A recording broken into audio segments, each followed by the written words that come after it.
Hi అండి. ఈరోజు 20 నిమ్మకాయలు అంటే కేజింబావు నిమ్మకాయలు పచ్చడి పెట్టుకుందామా.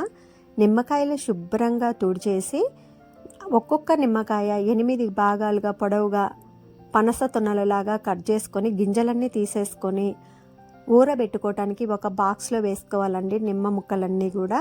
ఇప్పుడు ఊరబెట్టుకోవటానికి 2 స్పూన్ల పసుపు అలాగే 1 టీ గ్లాసు గల్లుప్పు వేసి 5 నిమ్మకాయల రసం పిండి పోసుకొని బాగా కలుపుకొని మూత పెట్టి 3 డేస్ మగ్గబెట్టుకోవాలండి. 3 డేస్ కూడా స్నానం చేసి రాగానే ముక్కలు ఒకసారి కలుపుకుంటే బూజు పట్టకుండా ఉంటుందండి. ఈరోజు 3 డేస్ అయిపోయాయి కాబట్టి ఈరోజు పచ్చడి ప్రిపేర్ చేసుకుందామండి. మాగబెట్టుకున్నటువంటి నిమ్మ ముక్కలన్నీ కూడా ఒక బేషన్లో వేసుకొని 2 స్పూన్ల మెంతు పౌడరు అలాగే 4 స్పూన్ల ఆవాల పౌడరు, వెల్లిపాయలు వచ్చేసి 1/2 కేజీ పొట్టు తీసుకున్నానండి, కచ్చా పచ్చాగా దంచి యాడ్ చేసుకున్నాను.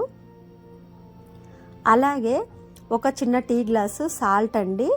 కేజీకి 1/2 కేజీ కారం వేసుకోవాలండి. పచ్చడి కొలత అది మనకి కేజింబావు ఉన్నాయి కాబట్టి నిమ్మకాయలు 1/2 కేజీ వేశాక మళ్ళీ సగం గ్లాసు కారం వేసుకున్నాను. అంటే 1/2 కేజీ 1/2 కేజీలో సగం అండి.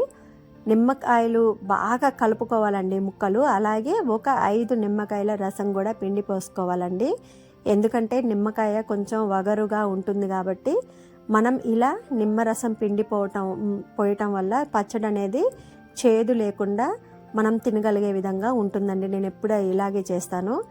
కేజింబావుకి 10 కాయల రసం పిండి పోసుకున్నానండి. ఊరబెట్టేటప్పుడు 5 కాయలు అలాగే ఇప్పుడు కలుపుకునేటప్పుడు ఒక 5 కాయలు రసం పిండి పోసుకున్నానండి.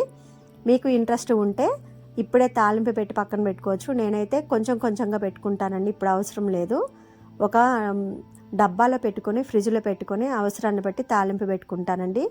ఉప్పు కూడా 2 టీ గ్లాసులు వేసుకున్నానండి, కరెక్ట్ సరిపోయింది.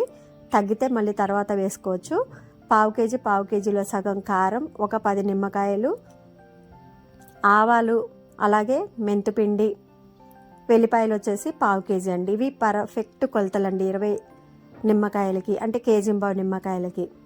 నాకైతే బాగా నచ్చిందండి. ఇవన్నీ పర్ఫెక్ట్ కొలతలండి. ఇది ఒక్కసారి పెట్టింది కాదండి, ఎప్పుడు ఇలానే పెడుతూ ఉంటాను. ఎప్పుడు కూడా పచ్చడి అనేది ఫెయిల్ కాలేదు. ఒక 3-4 డేస్ అయిన తర్వాత నేను మళ్ళీ పచ్చడి తాలింపు పెట్టుకుంటానండి, ఇప్పుడు అవసరం లేదు. మన ఛానల్ సబ్స్క్రైబ్ చేసుకొని వాళ్ళు ఉంటే చేసుకోండి. వీడియోస్ అన్నీ లైక్ చేయండి. పికిల్స్ పర్ఫెక్ట్గా పెడతానండి. ఒక 20 కేజీల వరకు పెట్టగలను. కాకపోతే నేను కొంచెమే చూపిస్తున్నాను. కంటెంట్ నచ్చితే మన ఛానల్ సబ్స్క్రైబ్ చేసుకొని వీడియోస్ అన్నీ కూడా లైక్ చేయండి. Thanks for watching.